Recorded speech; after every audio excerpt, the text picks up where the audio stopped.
Amigos, muy buenas noches. Perdón, Alejandro. Hola, buenas noches. Doctor. Buenas noches a todos. Pues aquí nos encontramos nuevamente con ustedes para nuestro programa acostumbrado de preguntas y respuestas, verdades divinas, ¿verdad? Bueno, pues vamos a iniciar. Vamos a iniciar con los que nos han llegado. Dice, Gran Cruzada de Amor. La pregunta es, ¿podría poner un ejemplo de apoyo humano? Un ejemplo de apoyo humano. Le voy a poner un ejemplo, o sea, en María, creo, para no poner cosas así nuestras. O sea, cuando María queda embarazada, o sea, ella sabe perfectamente que José va a llegar el momento en que se va a dar cuenta, ¿sí? Entonces, lo lógico es que María hubiera recurrido a los apoyos humanos en el sentido de disculparse con José, y ese de disculparse es una forma de decirlo, es simplemente explicarle lo que había pasado, ¿no? Sin embargo, María, ella pone toda su confianza en Dios y dice, bueno, si esto es obra de Dios, Él es el que tiene que hacerle patente a José lo que pasó. Y por eso no dice nada. Por eso José, cuando llega por ella allá a la casa de Isabel, se da cuenta que está embarazada y José lo guarda en su interior. María se da cuenta que José está sufriendo. María se da cuenta de que José está pensando mal de ella.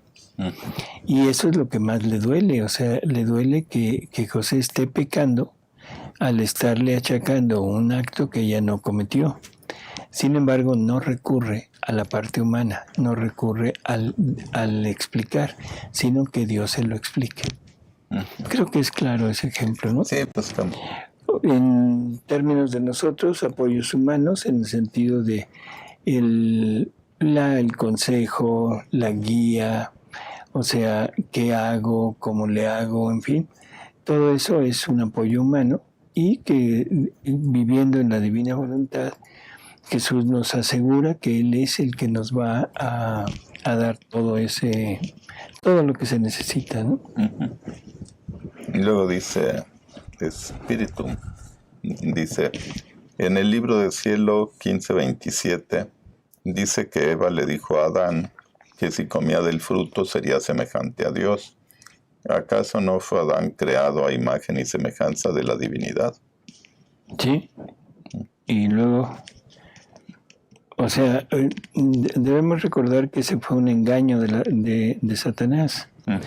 O sea, Satanás se le acerca a Eva y la engaña en el sentido de decir, bueno, es que Dios no quiere que sean iguales a Él. Por eso es que les oculta algunas cosas y les ocultó el cómo se van a reproducir. Entonces, bueno, no es que se los haya ocultado, había una razón para eso, ¿no?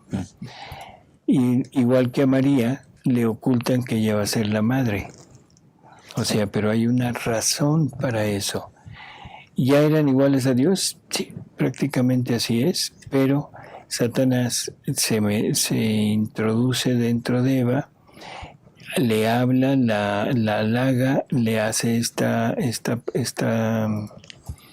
propuesta de decir, mira, si tú comes de este árbol, vas a ser igual a Dios. Por eso es que Dios no quiere que comas de este árbol. De ahí es que ahora en la actualidad, bueno, yo creo que desde hace mucho, se habla de que Dios es el Dios opresor y Satanás es el liberador del ser humano. Sí, eso dicen. El que viene a liberarlo, el que viene a liberarlo de la esclavitud y de la opresión del Dios tirano. Digo, cada quien que lo vea como quiera, pero en realidad ese es el punto. Llega a engañar. Y Eva, por eso es que el pecado de Eva es un pecado múltiple. Es un pecado de curiosidad, es un pecado de imprudencia, es un pecado de gula espiritual, Es un pecado, ya termina en un pecado de rebelión, de desobediencia a Dios. Y por último, es un pecado de concupiscencia ya carnal. ¿Sí? Dice Espíritu, quien comulga en pecado mortal está condenado al infierno. María Valtorta dice que Judas se condenó porque no quiso el perdón de María. Bueno, yo creo que hay un poquito de mala información. El comulgar en pecado mortal es un sacrilegio, es un pecado muy grave, sí, pero tiene perdón, o sea, nada más acercarse al confesionario y Dios perdona. El único pecado que Dios no perdona es el pecado contra el Espíritu Santo, el creer que Dios no nos va a perdonar. Y que es un pecado de soberbia al final de cuentas, porque es el pecado de Judas. Creer que el pecado que cometió es más grande que la misericordia y el perdón de Dios. Que Judas no quiso oír o aceptar el perdón de María, perdón, pero eso no es lógico. Lo que Judas no quiso hacer es acudir a la cruz a pedirle perdón a Jesús en la cruz. Una vez muerto, o cuando ya Jesús está enterrado, Judas ya estaba ahorcado. Y cuando María pide que busquen a Judas para entregarle el perdón de su hijo, Judas ya tenía rato de estar ahorcado. Dice Silvia, Jesús habla del silencio de nuestros sentidos interiores. ¿Cuáles serían estos sentidos interiores? Nuestra imaginación. Ese es como el punto clave de todo, ¿no? La imaginación que siempre está elaborando pensamientos, ideas, anhelos, buenos, malos, regulares, de todo. Dice Mirna, ¿qué diferencia hay entre la forma en que vivió Santa Teresita y ahora quienes conocen la divina voluntad? Me refiero solo al abandono por amor a Dios. Ella también así lo vivió, solo por amor, no por virtudes, porque sentía que era demasiado débil. La diferencia estará solo en los méritos que logró con sus actos, méritos humanos, porque Dios aún no revelaba la divina voluntad. Lo pregunto porque me han dicho que es lo mismo que ella hacía, que no es algo nuevo, y no supe argumentar una respuesta. No, Santa Teresita suple todo por el amor.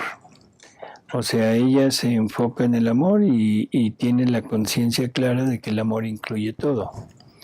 Tiene la conciencia clara de que el amor es lo que más le agrada a Jesús y se entrega a amarlo en plenitud. En realidad, la enorme diferencia es que ese acercamiento que ella logra por ese amor, por esa entrega, lo logra, pero desde el punto de vista de unificarse con Jesús, de estar junto con Él, pero la divina voluntad no estaba obrante en ella. Entonces, ¿por qué no estaba obrante? Porque Dios, como usted dice, no había todavía decidido dar nuevamente su voluntad. Esa es la enorme diferencia. Yo creo que santos como ella hubieran sido perfectos para vivir en la divina voluntad, porque estaban total y absolutamente entregados. No tenían yo creo que no hubieran tenido ninguna dificultad en darse totalmente a Jesús, cosa que nosotros sí tenemos. Tenemos una dificultad enorme en donarnos totalmente, ¿no?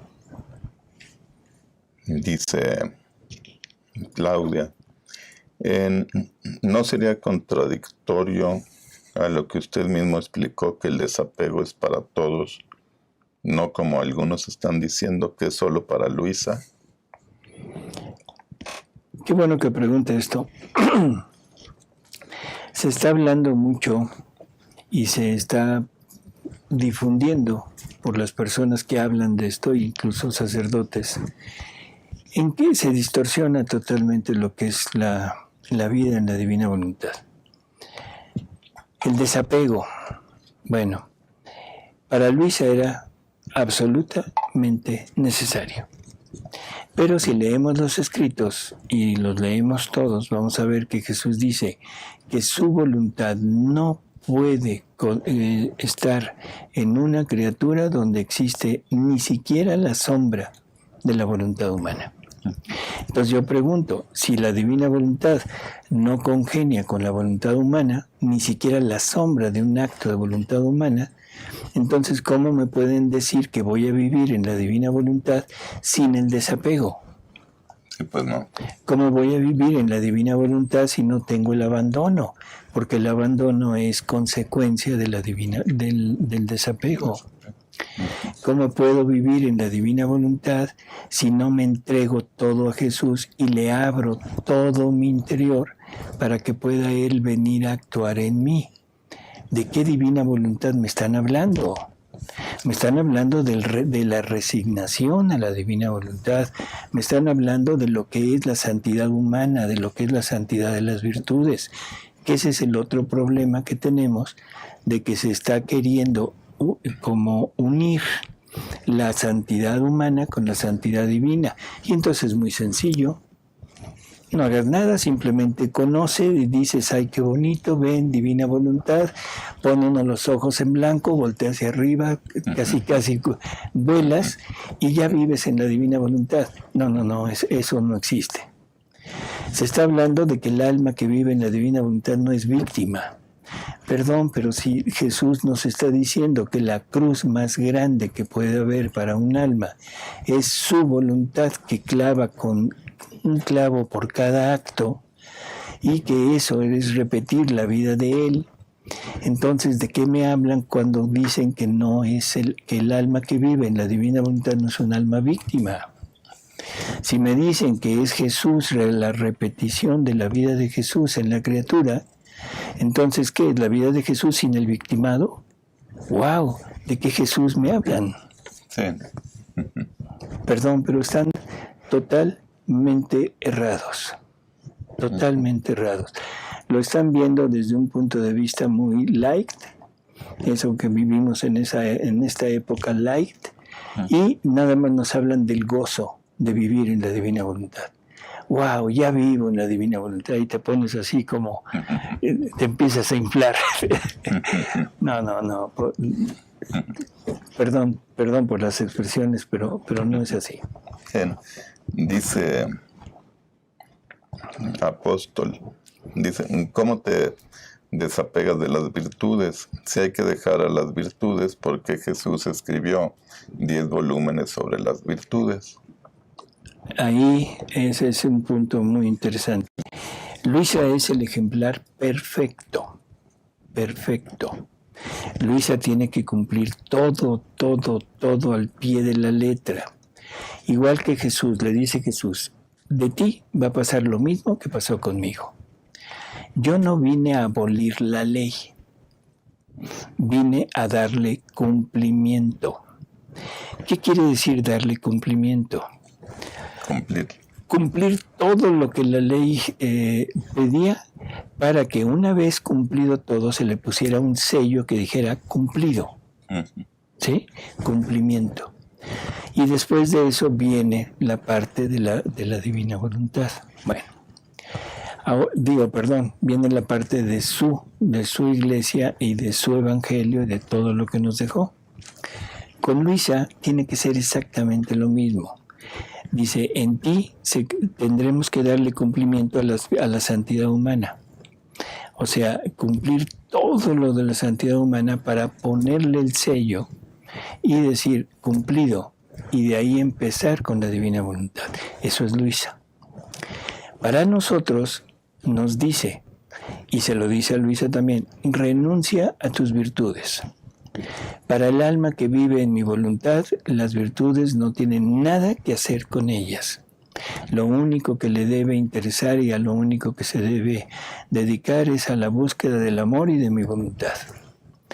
Entonces, si eso no es cierto, si yo tengo que buscar el camino de la santidad humana primero, pues, ¿qué estamos haciendo aquí?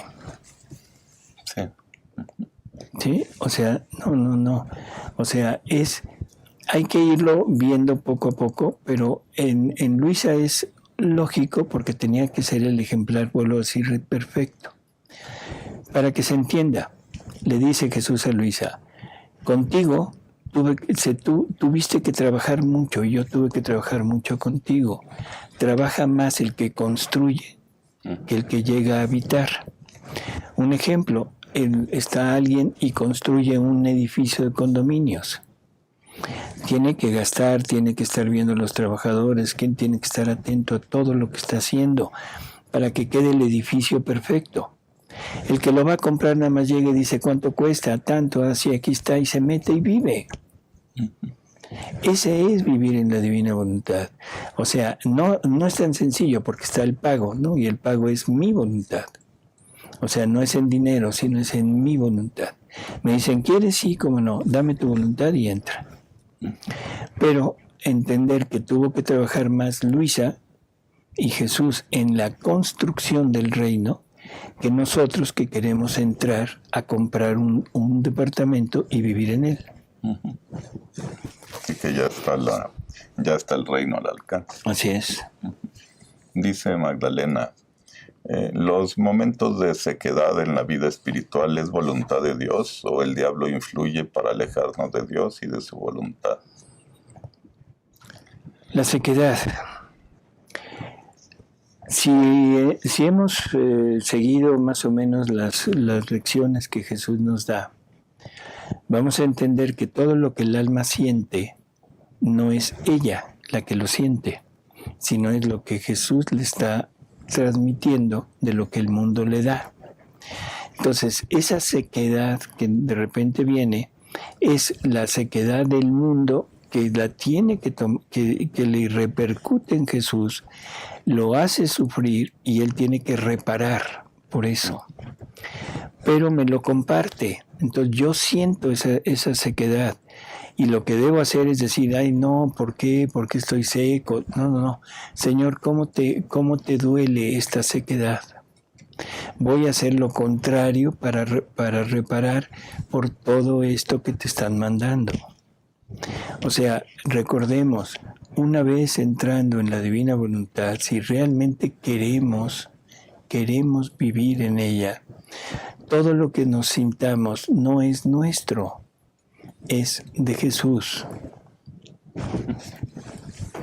Dice Esther, el desapego es como lo que la Santísima Virgen hace, servir, no pensar en mí y no hacer lo que yo quiero, pero estar buscando lo mejor para mi semejante constantemente. El desapego es no estar atado a nada humano. No ir en búsqueda de lo humano. Nada más desapegarse dice, el desapego exterior es del mundo exterior, del mundo. El desapego interior es el desapego a mis deseos, el desapego a todos mis actos, el desapego a mis pensamientos, para poder tener el acceso a todo lo que es divino. Dice Marta, y usted dice que, me quedó una duda en el programa 168 sobre el desapego. Usted dice que no es quitarlas, sino no depender de ellas, las cosas. Pero en la lectura dice, aunque no se tuviera apego a ellas, solo con tenerlas en torno y mirarlas, ensombrecen las cosas celestiales e impiden realizar este místico desposorio que te he prometido. Vuelvo a repetir, Jesús nos da esta indicación. Todas sus verdades, todo lo que Él habla, debemos interpretarlo en modo espiritual. Porque dice, si lo interpretan en modo material, se van a equivocar. Si lo interpretas en modo espiritual, siempre acertarás. Si esto que estaba usted diciendo lo tomamos a modo material, me tengo que ir a parar en medio espacio o sea, en el infinito, donde no tenga nada a mi alrededor. Digo, resultaría total y absolutamente ilógico. No, lo que quiere decir que esté a mi alrededor es que me esté como las moscas o los mosquitos, o sea, continuamente el pensamiento de querer tener, de querer lograr, de querer hacer. Ese es lo que me disturba. Pero supongamos a alguien que tiene posesiones, alguien que ha logrado cierto grado de triunfo en el mundo. Si para el desapego, según materialmente, tendría que despojarse de todo. No, es no depender de eso y no estar anhelando o viendo el cómo se incrementa aquello, sino seguir con su actividad normal, lo que haga y lo que venga es de Dios. Nada más. Dice María, mi pregunta, cuando Jesús dice sobre vengo a poner enemistad sobre madre contra hijo, no era contra suegra, ¿es sobre el apego o sobre divina voluntad? ¿Me lo podría explicar? Es porque Jesús es una piedra de obstáculo, es un escollo para nosotros. Y eso creo que es el Evangelio de hoy. O sea, es en una familia, y lo hemos vivido todos, Jesús significa una piedra, un obstáculo para las relaciones familiares, un obstáculo para las relaciones sociales, un obstáculo para las relaciones en donde quiera que sea. Porque cuando habla uno de Jesús, luego se encienden las opiniones y personas que están en contra. Y qué mejor que este tiempo que estamos viviendo, en donde ahora Jesús es el enemigo. No abiertamente, pero la virtud ahora se ha convertido en pecado.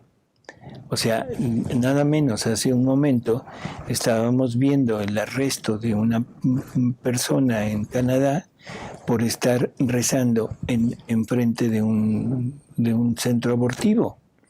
Ahora es punible el rezo. Digo, qué curioso. Es punible el hecho de manifestarse en contra de una ideología de género.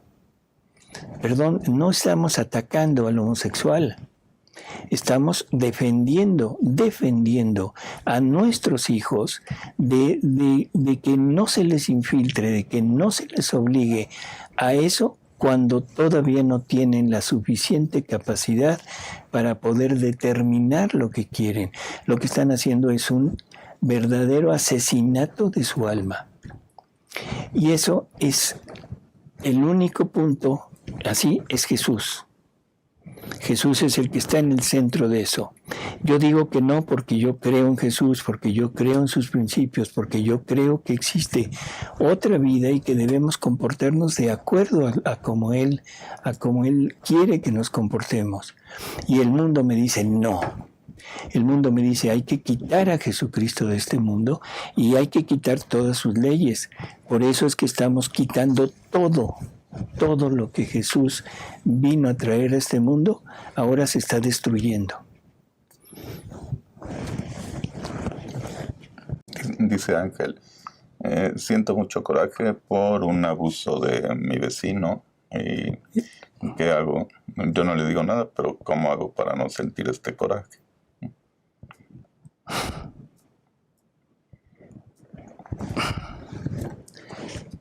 Pues, ¿qué le digo? O sea, yo le diría, piense en los abusos que usted ha hecho con Jesús. Punto. O sea, por eso es que Jesús le recomienda a Luisa al principio que se adentre en su pasión. Tiene muchas cosas que esto ocasiona, pero una de ellas es esto. O sea, a ver, me están haciendo esto. Me están abusando de mí, me están traicionando, me están abandonando, me están robando, me están lo que sea. Voy a pensar cuántas veces yo se lo he hecho a Jesús.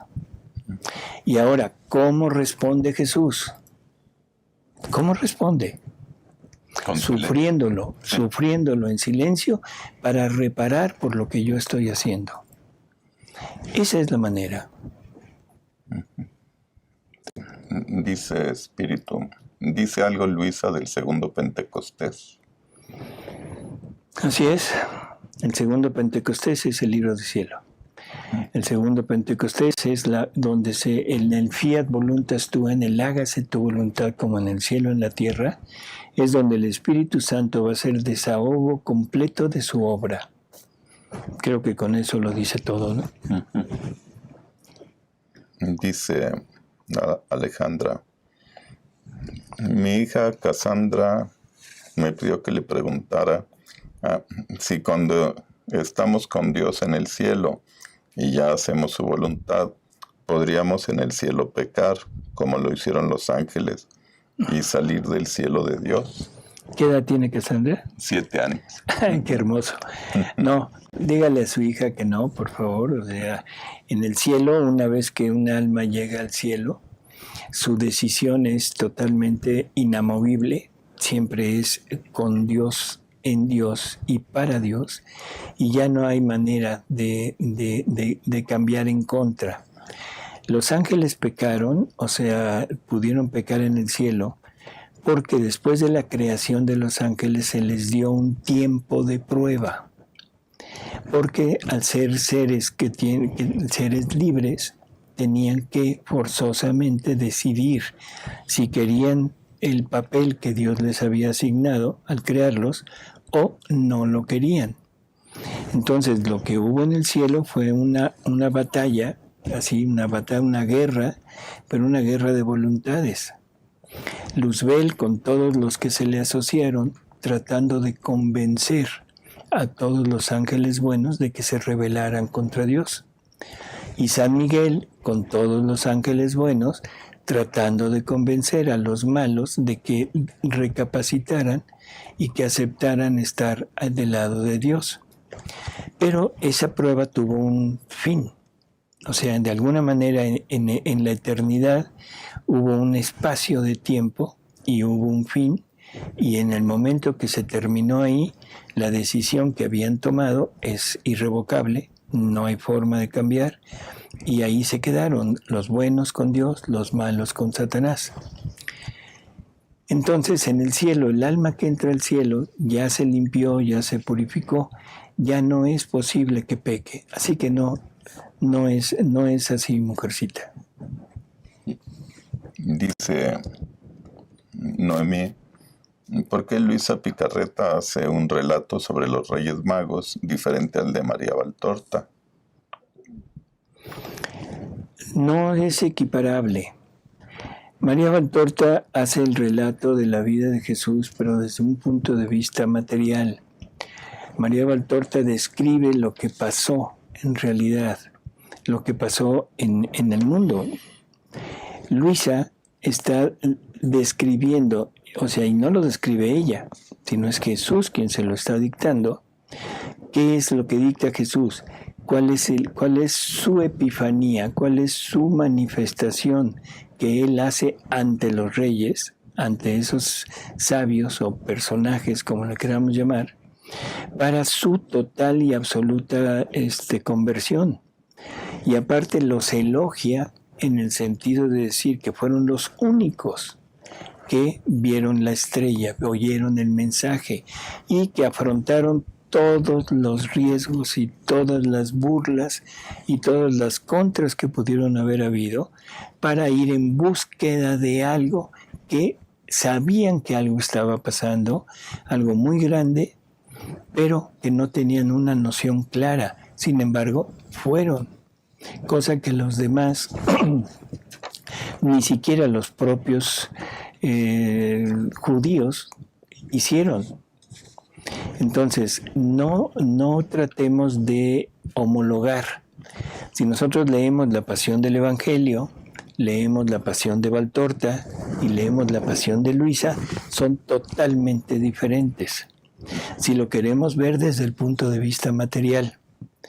Pero ahora vamos a ver desde qué punto de vista lo está exponiendo Jesús para saber qué es lo que nos está queriendo transmitir. Dice Johanita, ¿podría decirse que uno de los primeros pasos que debe hacer la criatura para empezar a vivir en la divina voluntad es la obediencia? De ahí el desapego y abandono a nuestro Señor. Totalmente de acuerdo. Ahora, ¿la obediencia a quién? A la divina voluntad. La obediencia a Dios. O sea, y Jesús se lo repite muchas veces a Luisa.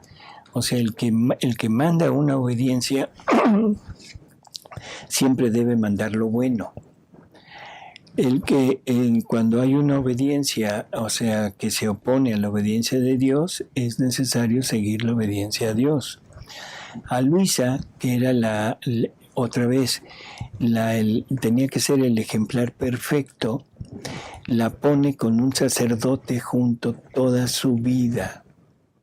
¿Sí? Es una de las pocas, bueno, la única persona, exceptuando la Virgen, que tuvo a un sacerdote siempre junto a ella. ¿Para qué? ¿Para dirigirla? No. Para que Luisa depositara los conocimientos que Jesús le daba, que los depositara en ellos, para que esos conocimientos salieran de la iglesia. Pero, bueno, eso léanlo, lo que pasó. Pero esa es la razón. Dice Lupita, cuando digo que Dios es acto único, no me entienden.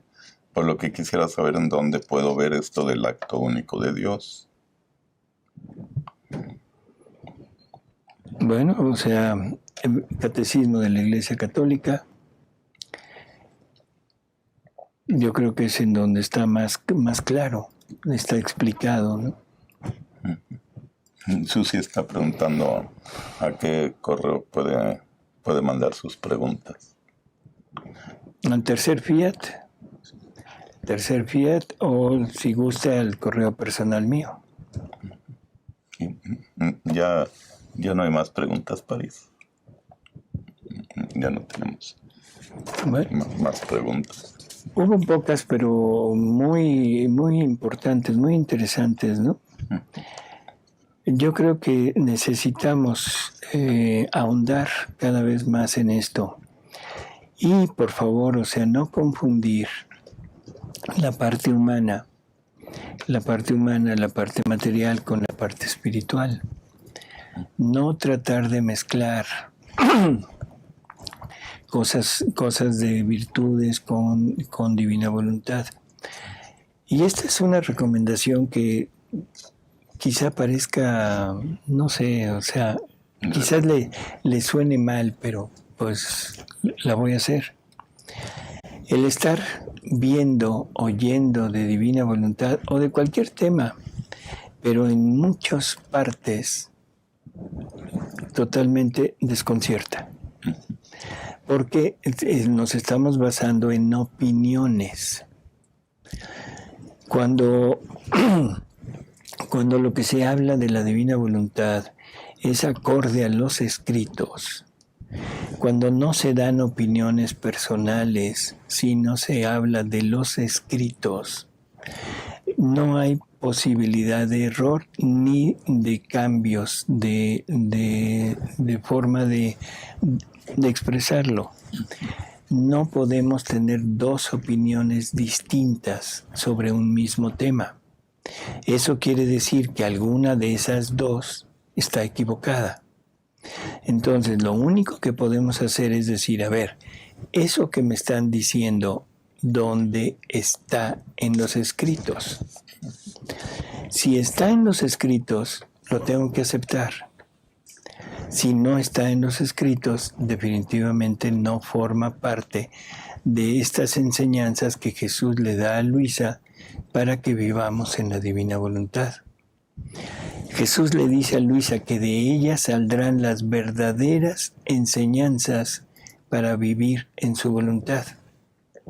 Le dice que ella será la cátedra de su voluntad.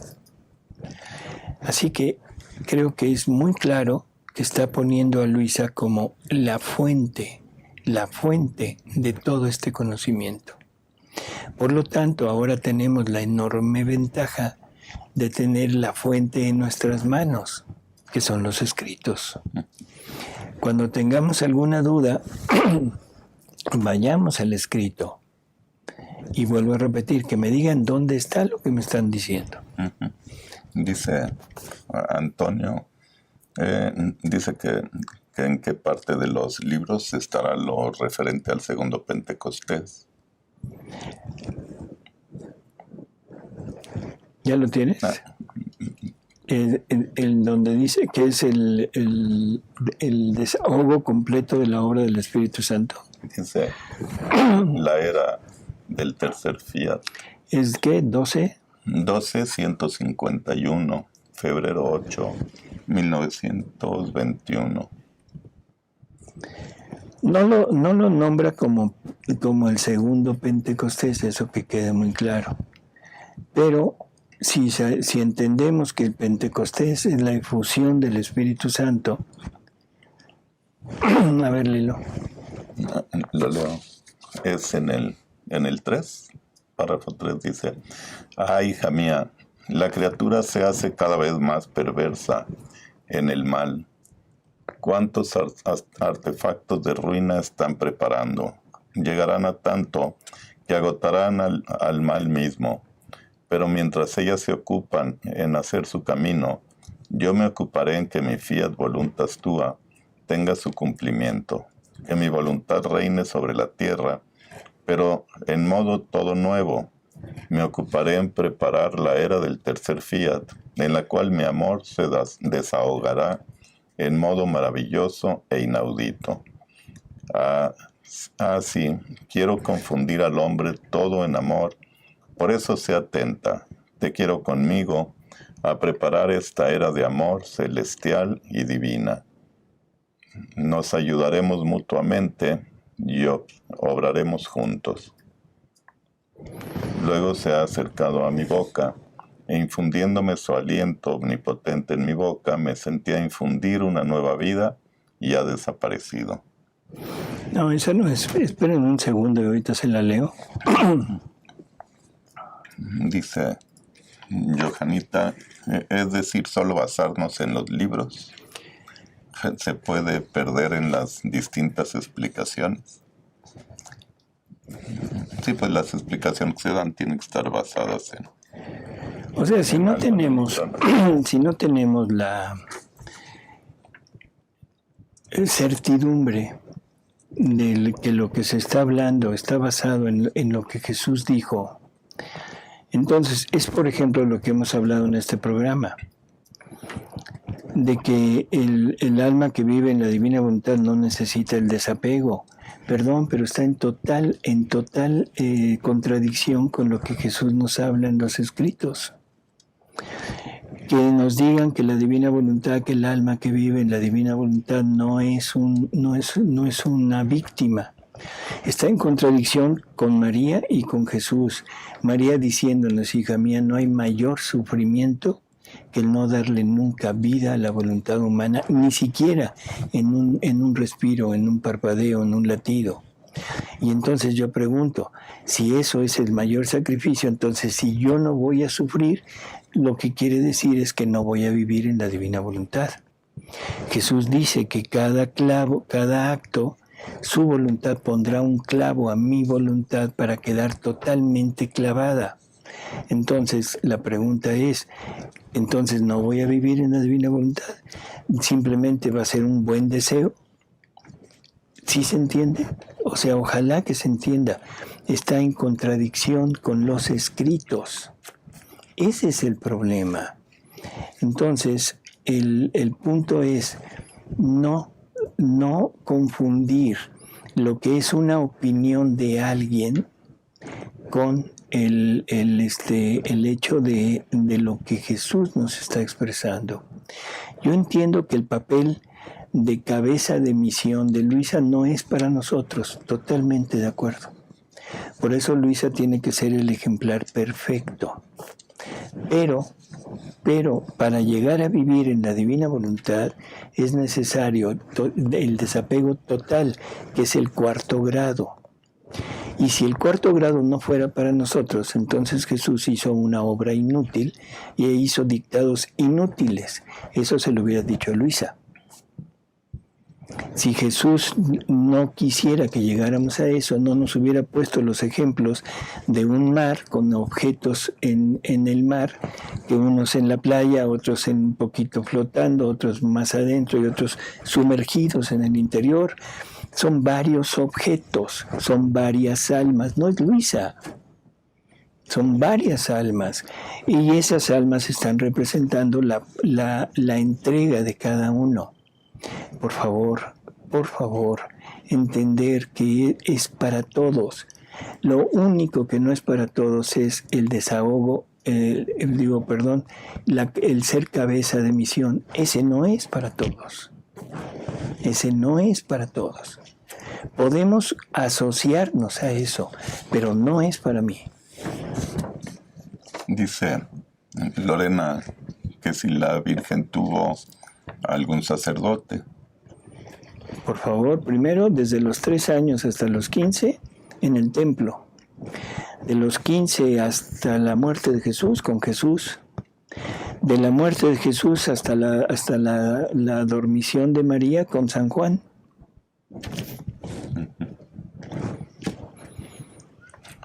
Y Johanita dice que al no tener todo el conocimiento dado en los libros, que sí podríamos discernir qué es cierto y qué no.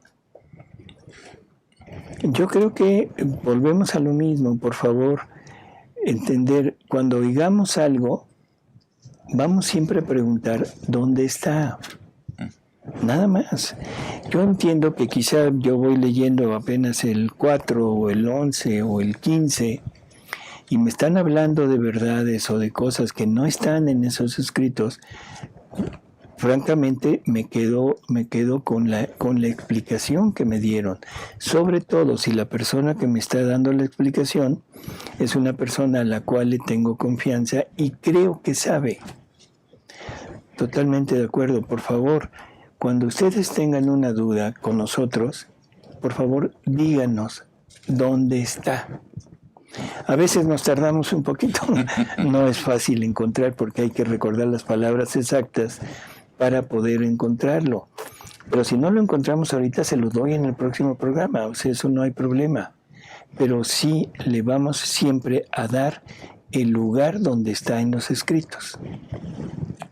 Dice Mario, se ha oído de varias apariciones en que se dice que de México saldrá la luz que iluminará el mundo. ¿Será la divina voluntad? Ahora sí me la puso difícil.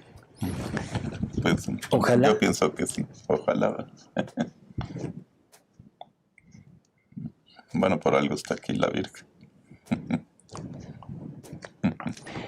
Rick Miller, no sé si lo conozcan. John Rick Miller, que era, ¿cómo se llamaba su apostolado?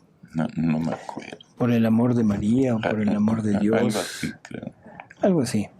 Él hablaba mucho de que de Colombia y de México saldrá la luz para todo el mundo en esta nueva evangelización, ¿sí? Pero a él la Virgen se lo dijo, ojalá y a nosotros también la Virgen nos lo dijera. No lo dijo.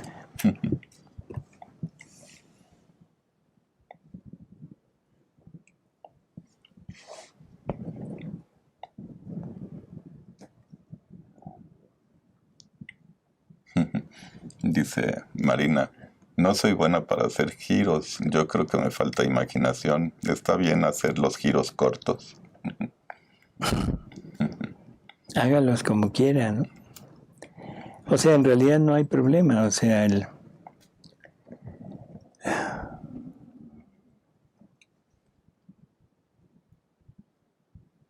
está.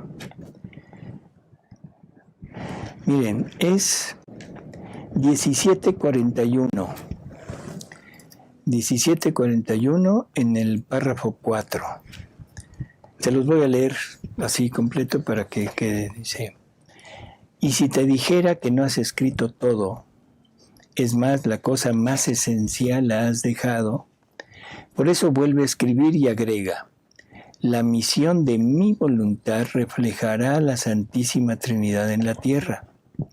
Y como en el cielo están el Padre, el Hijo y el Espíritu Santo, inseparables entre ellos, pero distintos entre ellos, los cuales forman toda la bienaventuranza del cielo, así en la tierra habrá 3 personas que por su misión serán distintas e inseparables entre ellas: la Virgen con su maternidad, que refleja la paternidad del Padre Celestial y encierra su potencia para cumplir su misión de madre, del Verbo Eterno, y corredentora del género humano.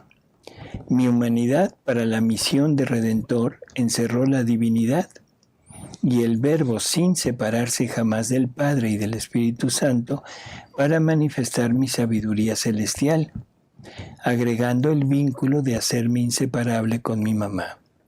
Tú, para la misión de mi voluntad, el Espíritu Santo hará desahogo de su amor, manifestándote los secretos, los prodigios de mi querer, los bienes que contiene para hacer felices a aquellos que querrán conocer cuánto bien contiene esta voluntad suprema, para amarla y hacerla reinar entre ellos. Ese es, creo que ahí quedaba. En otra lectura, que es la 1743, era la misma, ¿verdad? En el párrafo 5. En el párrafo dice: mientras estamos siempre unidas las 3 divinas personas del lugar de la redención, el fiat voluntas tua, o sea, el hágase tu voluntad como en el cielo y en la tierra, se atribuirá al Espíritu Santo, y es propiamente en el fiat voluntas tua que el Divino Espíritu hará desahogo de su obra. Y luego dice: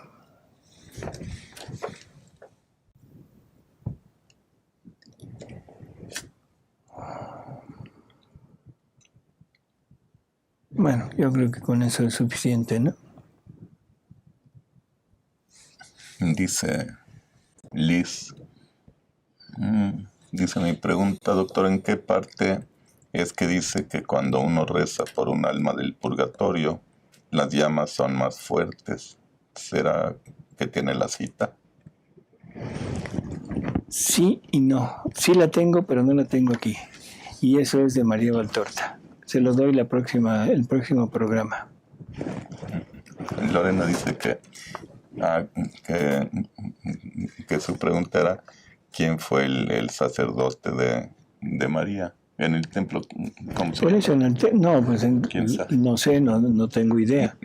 O sea, en el templo había varios sacerdotes.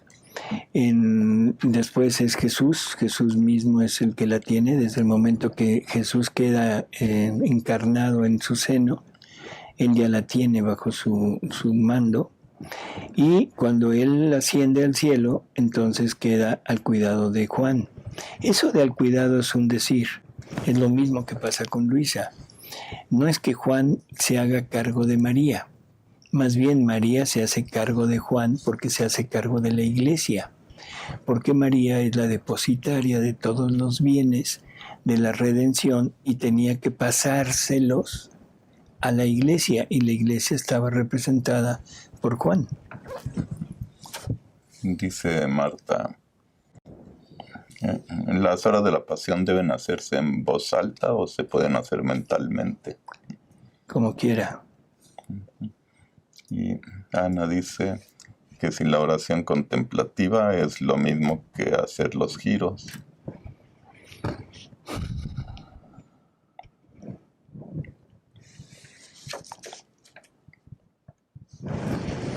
¿Qué digo?